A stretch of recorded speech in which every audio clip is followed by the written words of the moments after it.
taking up cases of infertility. And we are all actually continuing till the point that we have to refer them for IVF. So before sending them for IVF, what is the best we can offer to the patient? What all things she should be aware of?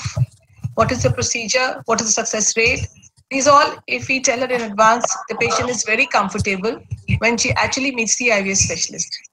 So this is something which it is, I think it is mandatory for all the gynecologists to have what exactly is pre-IVF counseling. I welcome the experts, Dr. Sharda ma'am, Dr. Jyoti Agarwal, President, East Delhi Gynae Forum. It's so good to see her back on her feet. So welcome, Dr. Jyoti, and really a pleasure to see you smiling again. Dr. Kishore Rajurkar, sir, President, Outer Delhi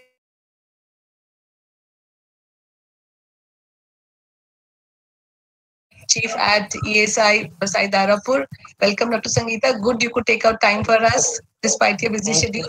Dr. Mamta Mittal will be joining us shortly. And hello, kaise ho, Chutku? The fourth generation. The fourth generation. Such a pleasure to see her also. So I will I invite Dr. Jyoti Malik. Dr. Jyoti Malik is as beautiful she is. I have seen her winning so many fashion awards and so many awards for the most beautiful gynecologist at ISAR and etc. So as beautiful she is, equally talented and a great academician and IVF specialist. She has a long list of achievements to herself. Ma'am, we'll cut it short. Ma'am, we'll cut it short. No, but why not? You are the star speaker of today. My topic was being postponed for future. So let me have the time of, let me read out all your, she's the director. No, not at all. Please, Dr. Deepti. Okay. I think we'll leave it. So Dr. Jyoti, I think I'm excited, and in fact, I must congratulate you. Your talk yesterday has been absolutely superb, and covering all aspects of the medical treatment for the fibroids. You had updated it. I was thinking about it that you will not probably update on the Ulipristol, but you did it till the last point, to my liking. Thank you. Here, why I wanted these two topics. One thing is pre-pregnancy. Another is on pre-marriage counseling. We have had many times pre-pregnancy counseling, but we have not had a pre-marriage counseling. And it's high time that, these two subjects are cleared. Why I see in Western world, where I had observership, here, a patient comes, one day is only counseling. That day they don't meet any doctor. They go around in the IVF center and, they only have counseling. And it's a standard counseling which is there across global.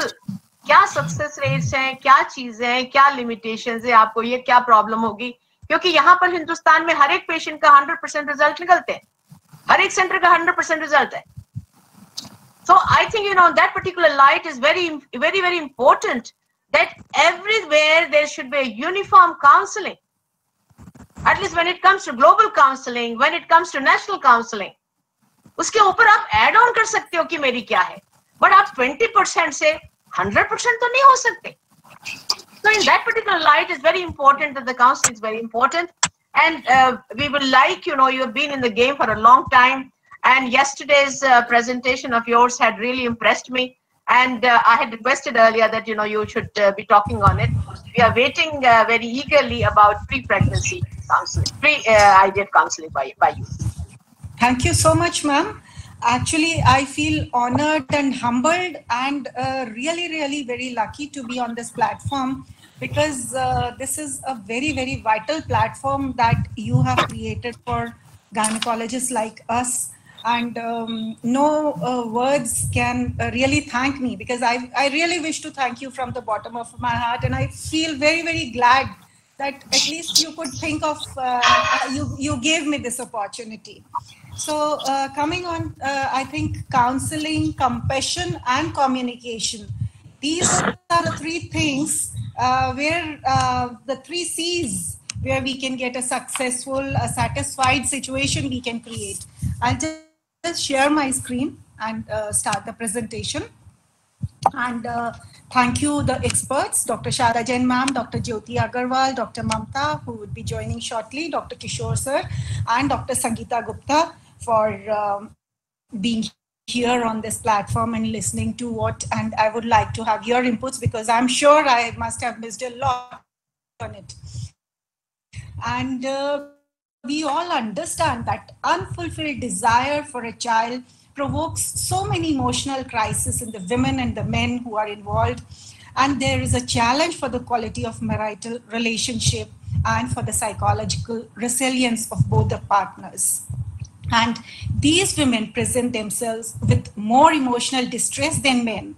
But be aware that the men are also not free from distress. And though there is a difference between how both the sexes take the help, or there is a difference in the help seeking behavior, but we cannot miss and we cannot ignore the men. Normally we just are talking to the women, but I think as a couple counseling, the first thing we should make it a point that we talk to the couple as a unit, not specifically or separately to the woman, or maybe initially one can talk to each one separately, find out any issues that are there and then take up them together.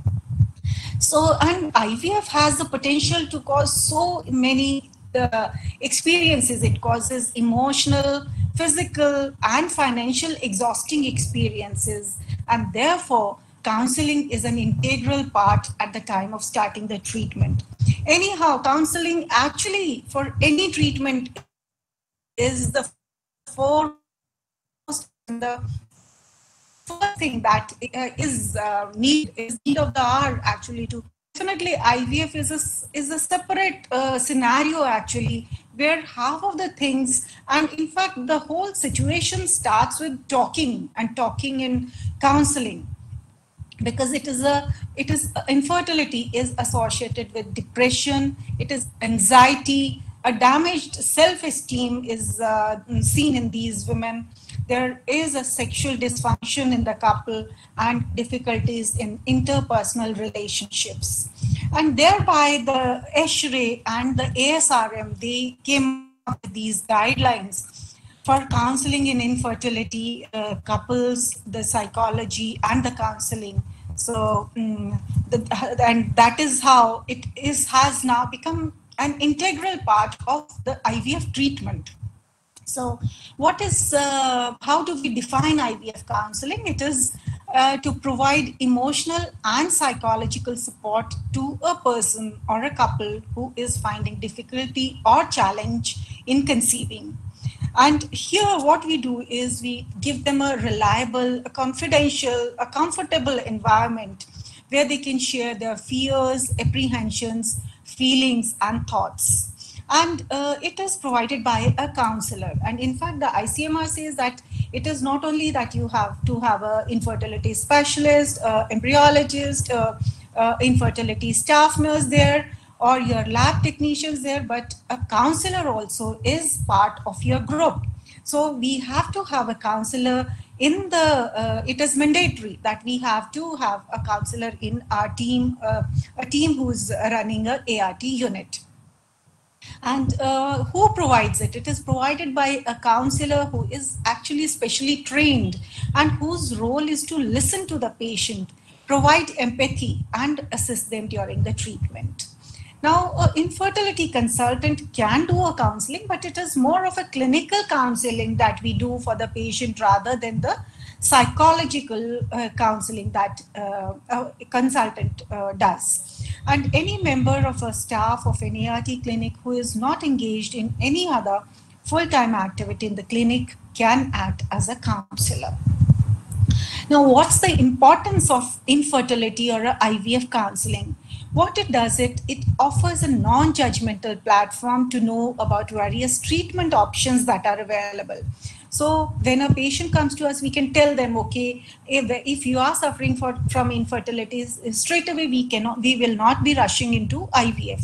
But suppose if the investigation suggests that she is a case of poor ovarian reserve, though she may be the age may be at her side, but if she is a POR, then definitely we don't want to waste her time doing IUIs. So we have to give her a non-judgmental platform to know about the various treatment options that are available and choose what would be the best for them.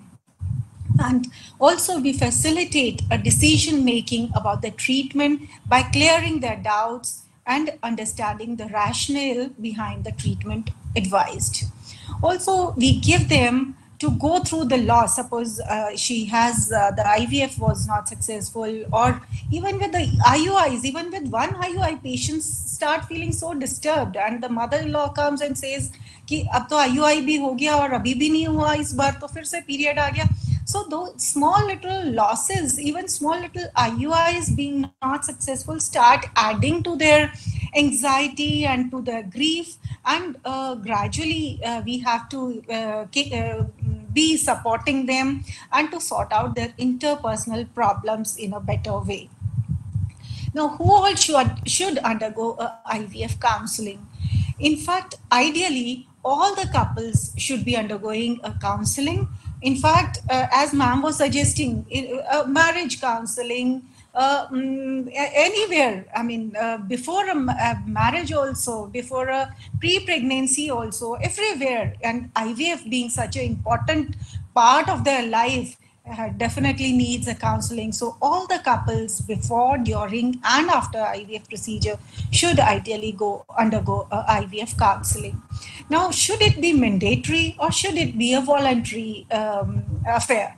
So mandatory, sometimes the patients, so both have their pros and cons. Some say it should be voluntary. Some organizations say no, mandatory is better. But definitely pre-treatment counseling should be mandatory, and during or after the process, however the patients feel, and then it can be an optional thing. So it is beneficial for the couples who are planning to start a treatment, or who had a IVF failure, or who had recurrent IVF failures. They need to be given a counseling, why it happened, what are the reasons. So gradually I will also come over to that part. Whoever needs a genetic counseling, or the couples who are in great distress, and even if IVF is successful, even then we have to support them, because they have a long 9-month journey, and in that journey that can be a topsy-turvy journey. Sometimes the patient may abort, they might bleed, they might have a spotting and a preterm deliveries, or they might be carrying twins, or sometimes we might have to send them for fetal reductions if there are triplets, any in such cases. So in all these cases, we need to give them a counseling. So this was way back in 2011. Then there was this critical appraisal, whether there is, what is the position of a fertility counselor in a fertility team. So does it matter? I mean, what is the position? So, and who is the fertility counselor? So any counselor who has a scientific background, any person with a scientific background in a humanistic science, that is psychology or a social work, can be a counselor. So anybody with a graduate degree in mental health profession, or psychology or social work, any person who has a license to practice, who should be registered, has certification, or has a training in the medical and psychological aspects of infertility, has a minimum of 1 year of a clinical experience, and has been regularly attending certified, continuing, ongoing educational programs, can be a fertility counselor. Now, what does it do? What does the counselor do? They give us special training in dealing with the psychological and emotional implications of ART, and the counselor allows a couple to share their thoughts, their feelings, listening to them without being judgmental. He will not, or she will not be giving any advice which interferes with their couple's own decisions or try to influence them in any way, and also helps them with their emotions, whatever emotion the couple is going through. They might be feeling shame or anger or frustration or aggression, rejection, inferiority. So the counselor allows the couples to to go through these emotions, and they assess the couples in any problems that are they are facing. They understand the process, what actually they would go through, what is IVF, how is the process, what would be, how many times they would be coming in all, and also supporting the couples at critical points of the process. So this is actually the hierarchy of a counseling intervention. So we have the information or decision making counseling, then we have the supportive or the implications, what if the treatment that they have chosen, what would be the implications. So that also needs counseling, and then there is a therapeutic counseling. So starting from the baseline, the first counseling that we have is the initial or the information counseling. So we should all know that when we are suggesting the a couple IVF, so what are the indications? They should understand what are the indications, why they are going this, what are the steps of the procedure, what is the pregnancy rate in general, at pregnancy rate at the center that they are taking the treatment, and the pregnancy rate for their condition. Suppose whether they have endometriosis or they have a tubal cause. So depending on that, the pregnancy rate, depending on their condition, would be differing. So we have to even tell them about the pregnancy rate in a general, and at our own center is more important. That, as ma'am said, some people say that it is 100%. It cannot be 100%. So we have to be realistic. We have to be truthful to the patient, to the couple, and tell them exactly how much chance do they stand of getting pregnant when they take a treatment with me or with XYZ. So how many dates and the number of dates and the expected visits have to be told, and the costs of the treatment. So patients have to actually plan. Day before also, there was a bank manager working in MP who visited me. So she wanted to know when she can plan, how many times she has to come, how long she has to take the visits, what after the embryo transfer, how much rest. So everything, the whole things, they have to be, their whole schedule has to be rescheduled actually. So first thing first, that what would be the indication? So the patients should know that what are out of these, what is their indication. So any indication, any PCOS, we all understand all these indications. So maybe I will just read them out, not explain them, because we are all undergoing doing infertility workups. So out of this, it could be PCOS, it could be male factor, it could be endometriosis, moderate to severe, along with certain, if suppose she has undergone surgery for endometriosis, but still after 6 to 18 months of surgery, she could not conceive, then maybe this is the indication of IVF, or it could be tubal factors, or it could be unexplained. So we have to, what is her indication of IVF has to be told, explained to the patient and the couple.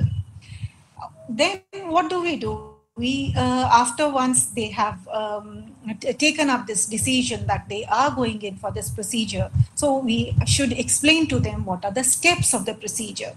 After, whether then what is, how long they would be giving injections, what is controlled ovarian stimulation, what are the injections, how they would be taking, whether they need to come daily to the center or they can do it themselves. Some people, in fact, learn and they can do subcutaneous injections of the gonadotropin themselves, or their partner, if is smart enough, can do it for them, or they may take the injections at their close by near center. Some staff nurse or somebody can assist them. So we have to tell them that they have to take injections daily, and in between they have to come for the ultrasound so that we can do the follicular monitoring, we can adjust the dose of the gonadotrophins, and then accordingly maybe also start the down regulation after 6th, 7th day once the follicle size is 14. So we have to explain to them the procedure and tell them that once we see that your eggs are ripe enough, they are of the optimum size, they are around 18 to 22, between 18 to 22, when we see 3 to 4 follicles, that is the time when we will give you the final shot. That shot has to be taken very, very carefully. You cannot miss it, because then the whole procedure is lost. So you have to take that. So everything needs to be stressed, the time of trigger, then what is oocyte retrieval, whether it would be painful, how it would be done, how much time it would take,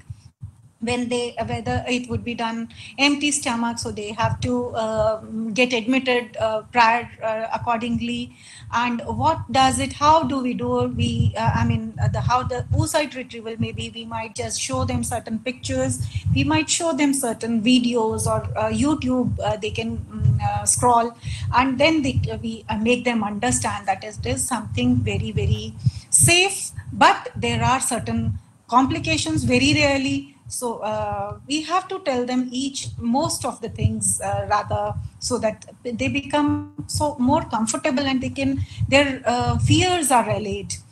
And once we have taken out your eggs, now in the lab we are going to develop the embryos. We can show them the pictures of the embryos, and then we decide the embryo transfer, which center transfers, some transfer on the day 3 at the cleavage stage embryo, some transfer the blastocysts. So then whether it would be a fresh transfer or it could be a frozen embryo transfer. So everything, if we can sort of put this whole picture in front of them, they can sort of go through the whole process in their minds, and on that particular day of pickup, they will feel much more comfortable. And after the embryo transfer, the amount of rest, how much rest, whether they can join their duties, whether they would be taking injections for that particular duration, or just the tablets or injection, the pessaries would be more enough. So sort of one can just give them this picture. Now, prediction of the success, we have to tell them that if you are young, your chances of success are better. So we have to give them the code D success rates, that at 25, your success rate is good. It is around 45, but failure rate is equally high. It is around 55%.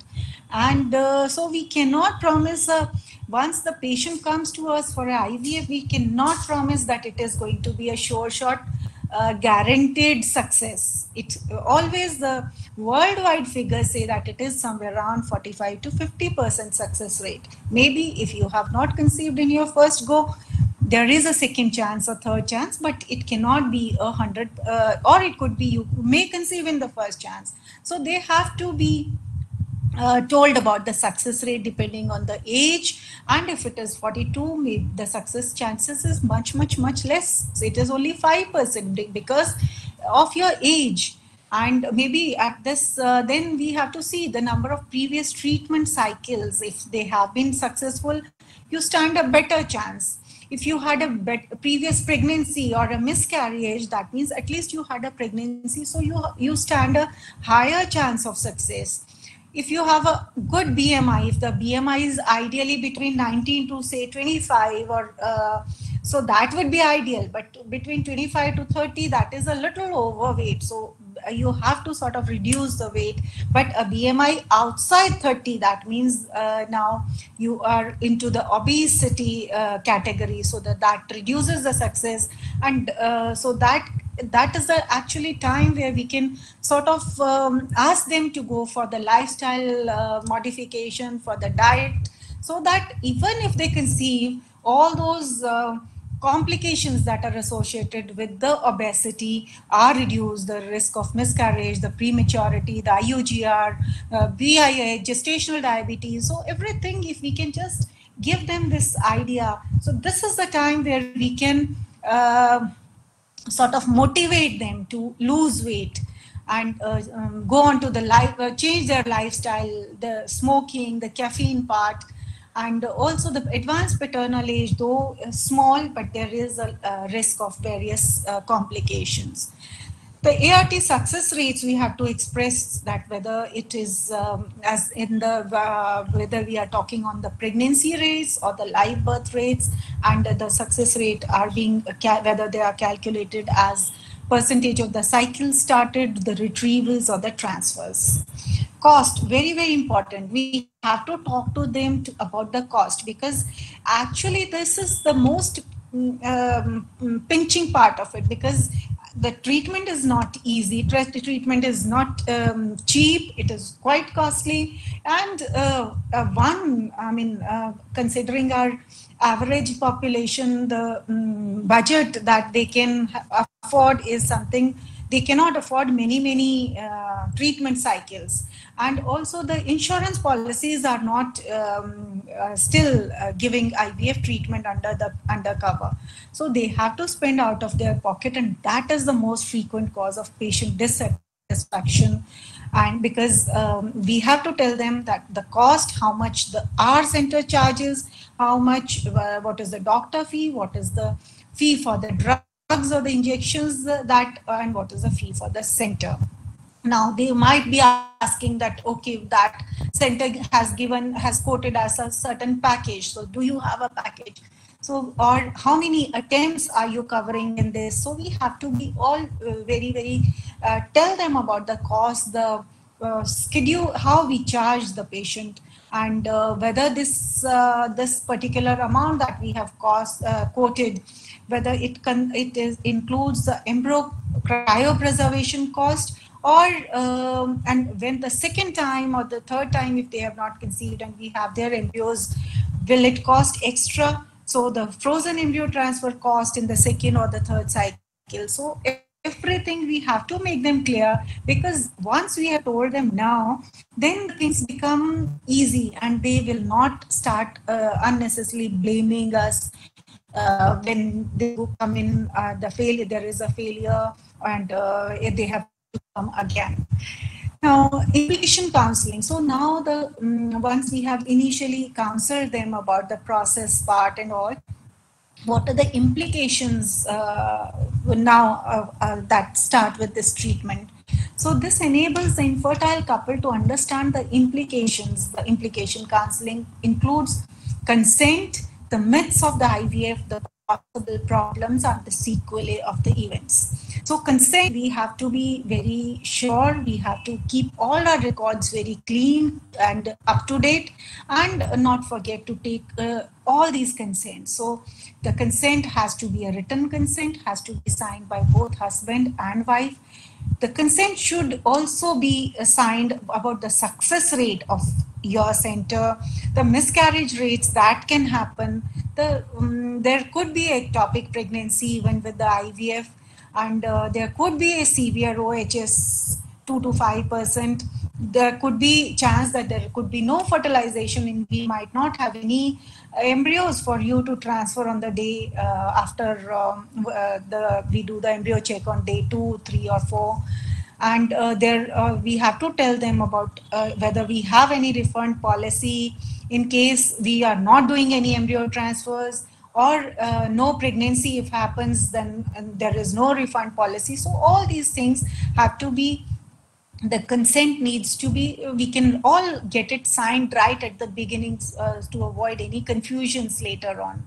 Also, the risk of anesthesia, the risk of surgical procedures, though small, but they are there, any hematoma formation, even post OHS, any pain or any torsion or any they might need certain admissions because of 1% chances of OHSs. So they all need to be a little explained and consent taken. The fees for cryopreservation, because now if verbally we have spoken, but next time they might just say that they were not told that we would be charging them for the cryopreservation.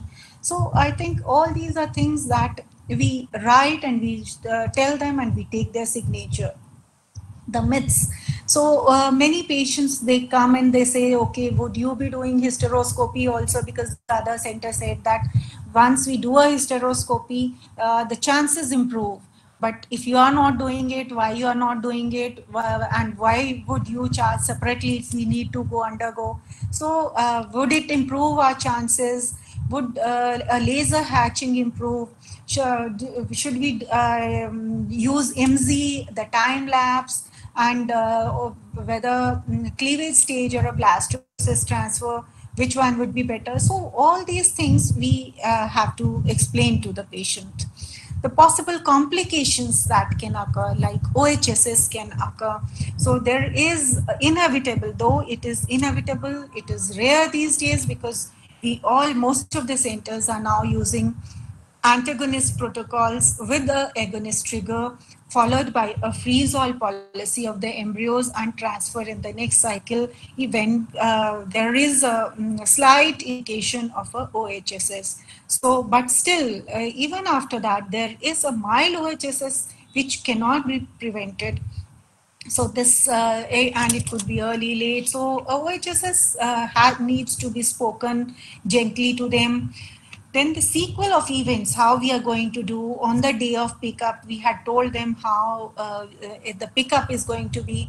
Then we have to tell them how many oocytes that we retrieved in your case, and how many were M2, whether if we have used ICSI, how many were injected.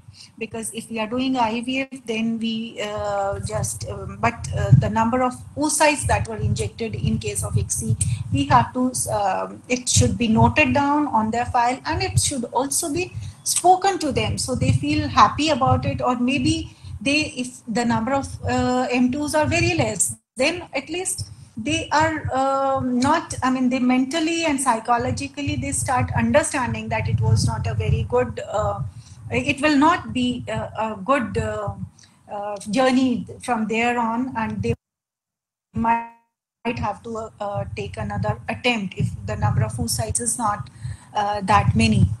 Now, again, we have to tell them how many have got fertilized the next day when the embryologist checks the fertilization. So we have to, maybe they can come and they can talk to in person, or they have to be informed on the phone how many of their oocytes are fertilized. And depending on the situation, whether when we would be planning an embryo transfer, if it is a fresh transfer, and if it is not a fresh transfer, then it can be the next cycle. So whatever the policy the center holds, or depending on the particular patient, we have to tell them that when would be their embryo transfer be posted. Now, on the day of embryo transfer, again, we have to be clear to them how many embryos have been transferred, and definitely not more than 3 is the rule these days. So it can be 2, and if we are transferring blastocyst, it has to be only a single blastocyst transfer, so that we can prevent multiple pregnancies, and the risks of multiple pregnancies can be avoided. Now, also, how many embryos are available for cryopreservation needs to be informed and registered on the file. Now, ESHRE and HFEA both have given these provision of emotional support should be a part of any patient-centered care, and should focus specifically on the coping resources and developing new strategies that can help in managing their stressful situations. So support counseling now is essential. That is the third part that was there. So this is basically to overcome the emotional problems, and it should be done before, during, or after treatment, particularly to those experiencing stress. So post-therapeutic counseling. Now, this is something we have to, in fact, we have this, I think the next PPT will show we have the consent form there, which states all these things. So they post-therapeutic counseling, they should understand the implications of the treatment and cope up with the results of the treatment. There could be cycle cancellation, because suppose she is going into OHSS and we do not want to take up this risk, so we might have to cancel the cycle. Or in case she is not, the number of oocytes is less than 3, or the E2 levels are less, so that particular we might have to cancel the cycle. So patient needs to be mentally prepared and told that it can happen. It will happen or not, that gradually, once we do the follicular monitorings, we do the E2 levels and see the number of follicles, one can decide.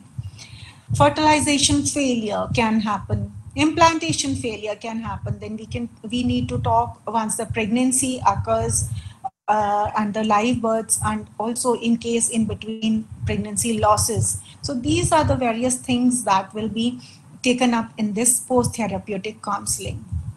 So this is the form. Actually, this is on the ICMR booklet that is there, and one can just put the print our hospital name and all that of the name of the center there. So I will just read it out briefly, because ma'am, do we have time? Should I read it out, or should I skip it? Is it okay? Go. No, okay, you should definitely entertain, because we don't have a second talk. Right. Okay, ma'am. Thank you. So this is a form, actually the form D. Form D is a form that we need to get it across to the patient. We should read it out in Hindi or in their local language or in English, whatever. But this is the form that the ICMR has on their site. And this states that the drugs that are used to stimulate the ovaries to raise oocytes have temporary side effects like nausea, headache, and abdominal bloating.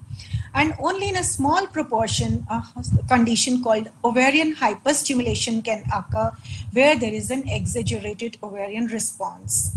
Now, such cases can be identified ahead of time, but only to a limited extent, and further at times, the ovarian response is poor or absent in spite of using a high dose of drugs. And under these circumstances, the treatment cycle will be cancelled. So anything can happen. There can be a poor response and cancellation, or there can be a hyper response and hyperstimulation and thereby a cancellation. Though these days, in most of the centers do not cancel hyperstimulation and manage them, as I told you, with the agonist trigger and the freeze-all policies. Now, again, we have to tell them that there is no guarantee that the oocytes will be retrieved in all cases. There are so many times when we see so many good follicles, but they are empty follicle syndrome. And thereby we cannot just seeing the follicles on an ultrasound, we cannot guarantee. Though the E2 levels also are good, but sometimes there are empty follicles. So they should understand that sometimes the oocytes may not be retrieved in all cases. That there is no guarantee that the oocytes will be fertilized. And even if there is a fertilization, the resulting embryo would be of suitable quality to be transferred. And all these unforeseen situations will result in cancellation of any treatment. Now, there is no certainty that a pregnancy will result from these procedures, even in cases where good quality embryos are replaced. Medical and scientific staff can give no assurance that any pregnancy will result in delivery of a normal child. So this has to be endorsed by the ART clinic, and we write the names of the patient, the husband, the person who has witnessed, and the doctor, and this consent could hold good for all the cycles performed at the clinic. So initially, right when we are starting the stimulation, this form should be made read out, and let them understand this in their so that ultimately, suppose something happens wrong, so we are not to be blamed. Now, these are the causes of cycle cancellation. When the follicular growth is delayed, there is poor stimulation, less than 3 follicles, which are around 16 mm, or E2s are less, or when we suspect a severe OHSS. Now, the embryos might fail to develop. Why they have failed, we can explain to them that it could be the egg which is responsible, or it could be the sperm which could be responsible, and sometimes the technique. So the fertilization failure, why they are having a recurrent failures. So we can give a brief idea about the endometrial factors, the embryo, the gamete, which could be responsible, or there could be multifactorial endometriosis, hydrosalpinx, or suboptimal stimulation and all. So this also needs to be told when they come and they have undergone 2-3 IVFs, and their recurrent failures are occurring. So they need to be explained that these other factors could be one of the factors, and how we can remove these factors and give them success. Now, it does cause a lot of frustration, disappointment, hopelessness, depression, anxiety, distress, fear, and they must accept that the treatment does not work all the time. And around 3/4 to half of the IVF are unsuccessful. There is no guarantee. And one of the most important goals of the counseling is to prepare them for any outcome, including the failed attempt or the several failed attempts. Now, here is thereby the role of the counselor comes after IVF failure, because they help them sort out their feelings, give them support. And the counselor may in fact tell them that, okay, you can wait for a few months before you take up another try. You may at least give yourself a little time to recover from this stress caused by failures, and give them a chance to discuss what are the possible reasons for this failure of the treatments. Now, not only this, we also have to make them decide whether they want to try again, because it is something as frequently told, it is emotional, it is psychological, and the financial parts. There are many issues attached. So they have to, when they would like to try again, we have to help the patients. Now, once we have tried a number of times, also to talk to them that the adoption is one factor. So the counselor, we have to tell them the various options, the surrogacy, sperm donation, the third party, oocyte donation, third party, we can talk to these, the counselor has the time to tell them the various options. So not only after the failures, but after successful IVF also, the couple has to adapt to their new roles as parents and to cope up with the new challenges.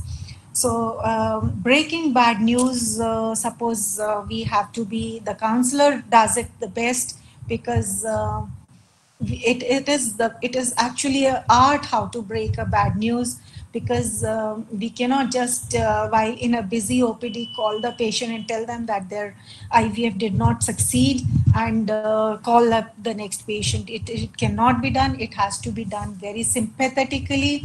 We have to show that we are concerned, that we also lost our confidence, we also feel the pinch, we also feel the sorrow and the grief, not only you, but we have to allow them the denial. We explain them if they want the reasons. We can talk to them if they are ready right then, or we can tell them, okay, you can, we can talk again whenever you are in a situation to discuss and talk. So, right, we have to go according to the patient, how they feel, how they would like to ventilate their feelings, and summarize the whole treatment and the plan for further how we are going to do, and offer further information, arrange another meeting if they want to discuss again. So the various reactions, whatever if they feel like crying or they are angry, we should not feel bad if they shout on us or they blame us, or they could be blaming herself. And I think this is something we also have to learn as clinicians, and as counselors. Obviously, this is actually the prior role, their professional field. Now, different case scenarios we have while we are doing the pre-IVF counseling. So obese PCO is something very, since we get a lot of PCOS patients, because anovulatory infertility is actually 25% of the total of the IVF chunk, the infertility causes. So PCOS, when we have in our clinics, this is the time before they go into the IVF that we have to start them on metformin. We have to ask them to do weight reduction, diet modification, and if they are poor ovarian reserves, again, it is a difficult situation, but we can start DHEAS, dihydroepiandrosterone sulfate, though some people feel it is good, it is very good, and some people have even conceived, even on DHEAS they have conceived, but some feel that it does not help.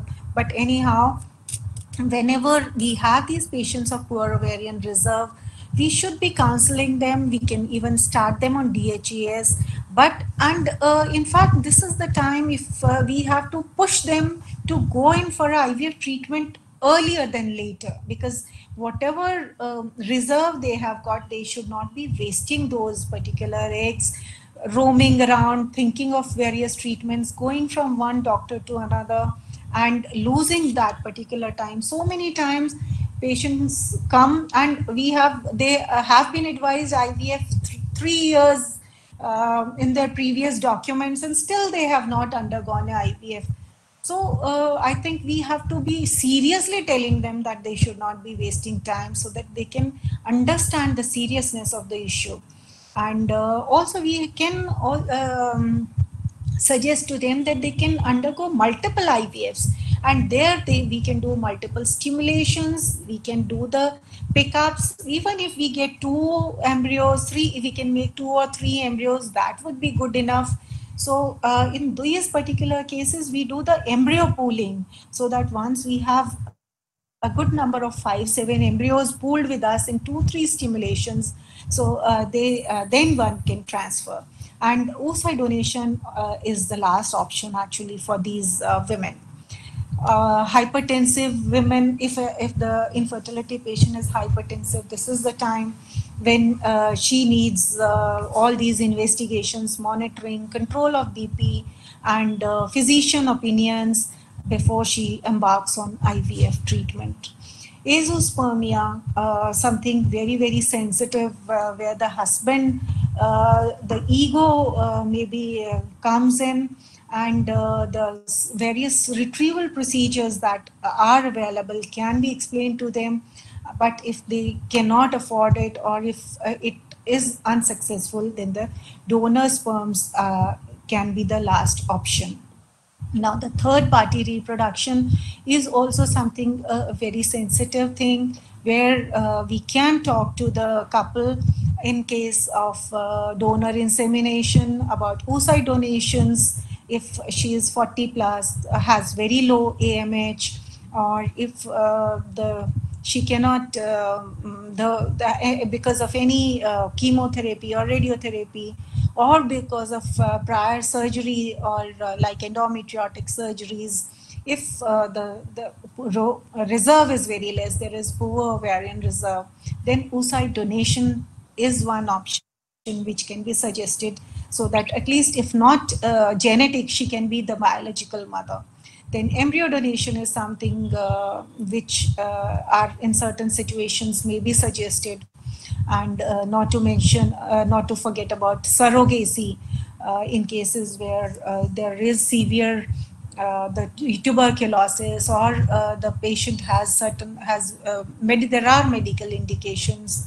Those or if not that, then adoption also has to be stressed to them, that it is not that only the adoption is something very interesting and very noble actually, and so which they can go into. So this is I think the second last slide, and this is a high time where when they come to our clinics, we should take an opportunity to talk about various vaccines, which they would be needing, they should be getting if they have not had these vaccines. We can give them hepatitis B vaccine, the rubella vaccines after seeing the antibodies, or cervical cancer prevention vaccine is something which we all have and have to stress upon, because this is the need of the hour. And the varicella, talking about the pap smears also is something very basic that we should talk to them, because this is the one opportunity where we have we can one stop gap where we can actually take care of her whole health, not only her reproductive health, but her also the mental health, the physical health, her social health. So these are the various, I think being a clinician doesn't mean I just focus on infertility. It means I look at the woman as a whole, right from top to bottom, and take care of her, because since I'm a clinician, I have this moral duty to take care of her. So to conclude, psychological counseling should in different ways be offered to the couples in medical treatment, regardless of their individual diagnosis or stage of medical treatment, and independent of treatment. And it can help in making decisions during the fertility treatment. We can help them to communicate better as a couple about all these issues, and we can help to cope up with the reality of the uncertainty and uncontrollability. And this is possible if we make infertility counseling as an integral component of the ART. Thank you so much. Thank you, ma'am. Thank you for giving me this opportunity. I really, I think this is what I could make out in these 2, 3, 4 days. Actually, the time was less when Dr. Deepti spoke to me, and I think now we can have the questions and the expert comments from our